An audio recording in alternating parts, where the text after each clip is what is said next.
Serial வந்து ஒரு பாயிண்டில் நான் பண்ணக்கூடாது அப்படின்னு இருந்த டைம்லாம் இருந்தது.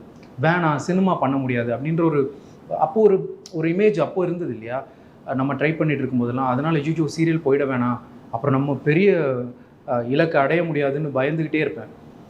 அப்புறம் சினிமா மாறிச்சு, சீரியல் மாறிச்சு, ஸ்மால் ஸ்க்ரீன் மாறிச்சு, எல்லாம் டிஜிட்டல் ஆச்சு.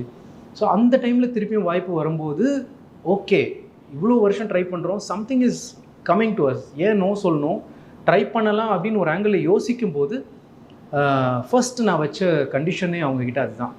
சார் நான் இதை பண்ணுறேன், பட் என்னோடய ஐடியா வந்து படத்துக்கு போகிறது தான், அதை டிஸ்டர்ப் பண்ணுற எதையுமே நான் பண்ண மாட்டேன். இது கேரக்டராக இருக்கட்டும், அந்த கேரக்டர் எப்படி வெளியே வருதுங்கிறதா இருக்கட்டும், இல்லை டியூரேஷனாக இருக்கட்டும், எனக்கு படம் வாய்ப்பு வந்தால் நான் போயிடுவேன் அப்படின்னு முன்னிறுத்தி தான் நான் அதை பண்ணினேன்.